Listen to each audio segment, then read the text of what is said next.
একটা দেশ এবং সমাজ গড়ে ওঠে। অনেকে ভয় দেখায় এই 10 দল যদি ক্ষমতায় যায়, বিশেষ করে জামাতে ইসলাম, উপায় নাই রে, সব তালা মেরে দিবে ঘরে ঘরে, বোনদেরকে বের হতে দেবে না, মাদেরকে বের হতে দিবে না, লেখাপড়া করতে দিবে না, পেশাগত দায়িত্ব পালন করতে দিবে না। এগুলা সব ধোঁকাবাজদের কথা, সব ধোঁকাবাজরা এগুলা কথা বলে। আমরা কি করব জানেন? নবীজি সাল্লাল্লাহু আলাইহি ওয়াসাল্লাম প্রত্যেকটি যুদ্ধে আমাদের মা বোনদেরকে যোদ্ধা হিসাবে সঙ্গে করে নিয়ে গেছে। যুদ্ধের চাইতে কঠিন কোনো কাজ আসমানের নিচে জমিনের উপরে হয় না। সেই কাজে যদি মায়েরা ভূমিকা পালন করতে পারেন, তাহলে সমাজে এমন কোনো কাজ নাই যেখানে তারা দায়িত্ব পালন করতে পারবেন না। বর্তমান সমাজেও তারা কাজ করেন, কিন্তু দুইটা জিনিসের বড়ই অভাব। একটি হচ্ছে তাদের নিরাপত্তা, আর একটি হচ্ছে তাদের মর্যাদা। ইনশাআল্লাহ তাআলা আজিম, আমরা যদি এই দেশ পরিচালনার সুযোগ পাই, আমরা মাদেরকে মায়ের মর্যাদায় ঘরে, চলাচলে, কর্মস্থলে, 3 জায়গায় নিরাপত্তা এবং মর্যাদা তাদের শতভাগ নিশ্চিত করা হবে ইনশাআল্লাহ। আমরা বিশ্বাস করি আমাদের জীবনের চাইতে আমাদের মায়েদের ইজ্জতের মূল্য অনেক বেশি। আমাদের চাইতে কেউ এই মূল্য, এর প্রতি সম্মান প্রদর্শন করেছেন তার প্রমাণ কেউ রাখতে পারেন নাই। যারা আজকে বড় গলায় কথা বলেন বিভিন্ন জায়গায়, তাদের হাতেই আমাদের মা বোনেরা, মেয়েরা ক্ষতিগ্রস্ত হয়। বড়ি বড়ি প্রমাণ, প্রতিদিন এই বিভৎস চিত্র উঠে আসে। তারা কিনা আবার আমাদের সমালোচনা করেন। সাধু সাবধান, বাক্সের মুখ খুলতে বাধ্য করবেন না, তাহলে ভিতরের সব কিছু প্রকাশ করে দেব। আমরা কারো বিরুদ্ধে লাগালাগি, খুচাখুচি করা পছন্দ করি না, কিন্তু আমাদেরকে কুচা দিলে কুচা ফিরাইয়া দেওয়া আমাদের উপরে ওয়াজিব। সেই ওয়াজিব কাজটি করতে আমাদেরকে মেহেরবানি করে বাধ্য করবেন না।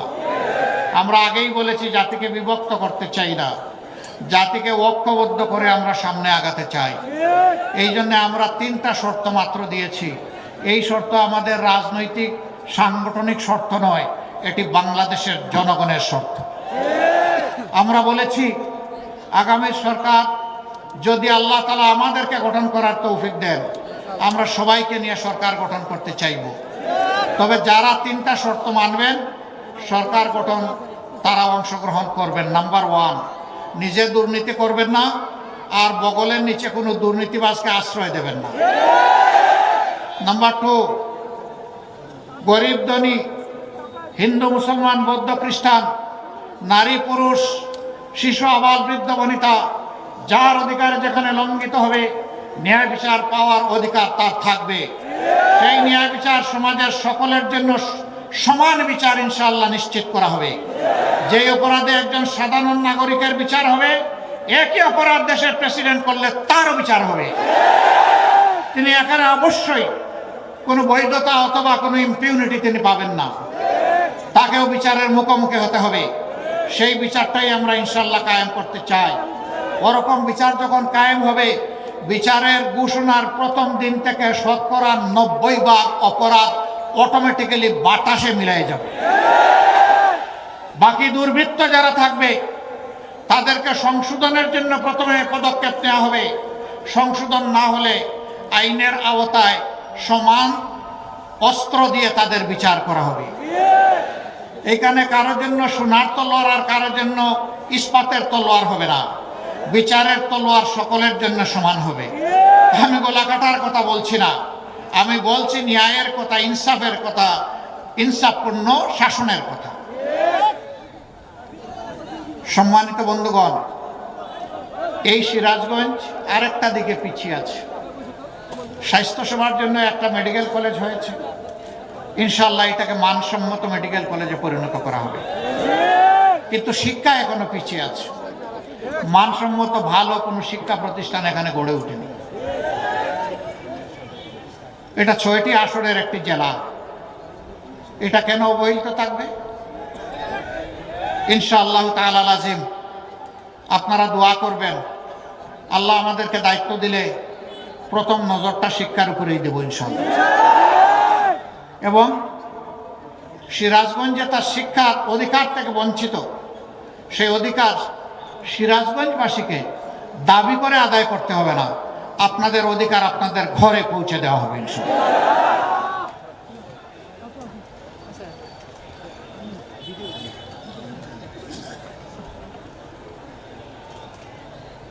আমার এক ভাই বলেছেন যমুনায় স্থায়ী বাঁধ নির্মাণ। যমুনায় তো বাঁধ নির্মাণ করব না, যমুনাকে খনন করে ওইটাকে ইনশাআল্লাহ জীবন দেব। উনি বোধহয় যমুনার স্থায়ী পাড় বাঁধনের কথা বলেছেন, গ্রহণের কথা বলেছেন। ইনশাআল্লাহ সেটা হবে, আমি আগেই বলেছি। ওইটা হবে মানে সিমেন্টের সাথে ছাই মিশাইয়া হবে না ইনশাআল্লাহ, রোডের জায়গায় বাঁশ দিয়ে হবে না ইনশাআল্লাহ। এক সরকারের সময় রোডের বদলে বাঁশ আধুনিক প্রযুক্তিতে ব্যবহার করেছে, তাই না? একটা মেয়ে ডিবেট করতে গিয়ে বলেছিল, আজ যদি কবি জীবিত থাকতেন তাহলে বলতেন, মাগো আমার সুলক বলা কাজলা দিদি কই, বাঁশের জায়গায় বাঁশ, চাঁদের জায়গায় চাঁদ তো আছে, বাঁশগুলো সব কই। মূল কবিতাটা ছিল, মাগো আমার সুলক বলা কাজলা দিদি কই, বাঁশ বাগানের মাথার উপর চাঁদ উঠেছে বই। চাঁদ তো আছে কিন্তু বাঁশ যে রোডের জায়গায় চলে গেছে। ইনশাআল্লাহ আমরা বাঁশ দিয়ে স্ল্যাব তৈরি করব না, আর আমরা সিমেন্টের সাথে ছাইও মিশাবো। কাজ হবে মানসম্মত, চুরিদারি থাকবে না, জোরাজুরির কোনো টেন্ডারবাজি হবে না, সব টেন্ডার হবে অনলাইনে, ই টেন্ডার। এটা আটকায় দেওয়ার শক্তি কারণে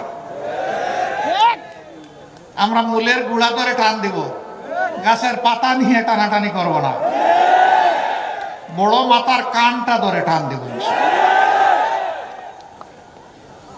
চুনোপুটিকে ধরবো না, ওদেরকে তো নষ্ট করে গডফাদাররা, ওই জায়গায় ধরবো আল্লাহ চাই।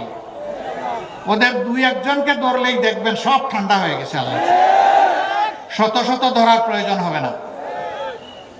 প্রিয় জনগণ, এই সব কিছু করতে হলে আমাদের একটা আমূল সংস্কার লাগবে। সেই সংস্কারের জন্য গণভোট। এই গণভোটে আপনারা হা বলবেন না না বলবেন? মাশাআল্লাহ। গণভোটে হা মানে হচ্ছে, উসমান হাদি তোমাকে কথা দিচ্ছি তোমার বিচার হবে। গণভোটে হা মানে 1400 শহীদকে কথা দেওয়া হচ্ছে তোমাদেরও হত্যাকাণ্ডের বিচার করা হবে। গণভোটে হা মানে তোমরা যে স্বপ্ন বাস্তবায়ন করতে গিয়ে তোমাদের বুকের রক্ত ঢেলে দিয়েছিলে, আমরা তোমাদের ঋণ পরিশোধ করব হা বলার মধ্য দিয়ে। এই গণভোটে হা বলার মানে হচ্ছে বাংলাদেশে আর ফ্যাসিবাদকে ফিরে আসতে দেওয়া হবে না। এই গণভোটে হা দেওয়ার মানে হচ্ছে আর কোনো আধিপত্যবাদের দালালকে বাংলাদেশে বাংলার জনগণ বরদাস্ত করবে না। এই গণভোটে হার মানে হচ্ছে কোন চাঁদাবাজের অস্তিত্ব বাংলার জমিনের উপর বরদাস্ত করা হবে না। এই ব্যাপারে পুরোপুরি লাল কার্ড। এই কয়টা মানুষ আপনারা হা ভোট দিলে হয়ে যাবে? প্রত্যেকটা ঘর এবং ব্যক্তিকে জাগিয়ে তুলতে হবে। আমার অধিকার, আমার দেশ, গর্ব আমার সোনার দেশ। সেই সোনার দেশ গড়ার জন্য অবশ্যই ঐক্যবদ্ধ বাংলাদেশ গড়ার জন্য আমাদেরকে হা ভোটে অবশ্যই মোটিভেশন চালাতে হবে। দ্বিতীয় ভোটটি দিবেন আপনারা 10 দল একত্রিত হয়েছে, যেখানে যে দলের হাতে আমরা যে মার্কা তুলে দিব, আপনি এই 10 দলের যে দলের কর্মী, সমর্থক, শুভাকাঙ্ক্ষী, ভোটার যাই হবেন, আপনি ওই মার্কার পক্ষে দাঁড়িয়ে যাবেন, ওই মার্কাকে বিজয়ী করবেন। এটা দেখবেন না কার কর্মী আছে কার নাই, কার এজেন্ট দেওয়ার সুযোগ আছে কার নাই, এগুলো মোটেই দেখবেন না। আমরা 10-এ মিলে হারতে চাই না, আমরা 10-এ মিলে ইনশাল্লাহ জিততে চাই। আপনারা এইভাবে কাজ করবেন? আলহামদুলিল্লাহ। এবার আমি আহ্বান জানাবো, সিরাজগঞ্জ 1 আসনে যাকে 10 দলের পক্ষ থেকে আমরা প্রার্থী করেছি, তিনি হচ্ছেন বিশিষ্ট শিক্ষাবিদ জনাব মোহাম্মদ শাহিনুল আলম। ভাই আমার বাম দিকে কেউ আসবেন না, আমরা ডানপন্থী মানুষ ভাই। ওই ডান দিকে আসেন, আপনারা ভাই বামপন্থী না, ডান দিকে আসেন। মাশাল্লাহ মাশাল্লাহ। আমরা ইনসাফের প্রতীক দাঁড়িপাল্লা তার হাতে তুলে দিলাম। সিরাজগঞ্জবাসী তাকে আপনাদের কাছে আমানত হিসাবে তুলে দিলাম। আপনারা কি আমার ভাই শাহিনুল আলমের হাত মজবুত করবেন? 10 দলের এই একটা আসনকে বিজয়ী করে সংসদে পাঠাবেন। আল্লাহ আপনাদেরকে সাহায্য করুন, কবুল করুন। সিরাজগঞ্জ 2 সম্ভবত সদরের আসন, এখানে প্রার্থী করা হয়েছে সিরাজগঞ্জ জেলা শাখা জামাত ইসলামের সেক্রেটারি জনাব জাহিদুল ইসলাম। জনাব জাহিদুল ইসলামের হাতেও আমরা ইনসাফের প্রতীক দাঁড়িপাল্লা তুলে দিলাম। ইনশাআল্লাহ জয় হবে কার? কার জয়? মার্কা আছে? কি মার্কা? কি মার্কা? জয় হবে ইনশাআল্লাহ। তারপরে সিরাজগঞ্জ 3, এখানে বাংলাদেশ খেলাফত মজলিসের পক্ষ থেকে, আমাদের 10 দলের পক্ষ থেকে এখানে আমরা প্রার্থী করেছি জনাব মুফতি আব্দুর রউফ। তার মার্কা হচ্ছে রিক্সা। মাশাআল্লাহ, দাড়িপাল্লার চাইতে ওইটা রঙিন। এই রিক্সা মার্কাকে আপনারা সবাই মিলে বিজয়ী করবেন ইনশাআল্লাহ। তাকে আপনাদের কাছে আমানত হিসাবে রেখে গেলাম। ইনশাআল্লাহ তারা নির্বাচিত হলে আপনাদের আমানতের পাহারাদার হবে ইনশাআল্লাহ। মাশাআল্লাহ, এখানে ছিলেন আসলে আমাদের পক্ষ থেকে 1.5 বছর ডক্টর মৌলানা আব্দুস সামাদ। নিবিড়ভাবে দিন রাত কাজ করেছেন। আল্লাহ তার কুরবানিকে কবুল করুন। তিনি সংগঠনের সিদ্ধান্তকে অত্যন্ত সন্তুষ্ট চিত্তে মেনে নিয়েছেন। এর বিনিময়ে আল্লাহ তাআলা দুনিয়া এবং আখিরাত 2 জায়গায় তার মর্যাদা বাড়িয়ে দেন। রিকশা পাল্লা আছে, রায়গঞ্জ আছে, রিকশা পাল্লা চলে বলো, রিকশা পাল্লা, রিকশা পাল্লা। ভাই আমাদের আরো 2 মিটিং বাকি এখনো। এরপরে সিরাজগঞ্জ 5 আসন, ওটা হইলো বেলকুচি আর আরেকটা কি জানি, চৌহালি। ইয়েস, নদীর ওই পারে একটা, এই পারে একটা, মানে নদীর এপার ওপার সেতু বন্ধন করবেন ইনশাআল্লাহ আমাদের ভাই সাবেক জেলা আমির, সাবেক উপজেলা সফল উপজেলা চেয়ারম্যান জনাব আলী আলম, বিশিষ্ট শিক্ষাবিদ জনাব আলী আলম। তার হাতেও আমরা ইনসাফের প্রতীক দাঁড়িপাল্লা তুলে দিলাম।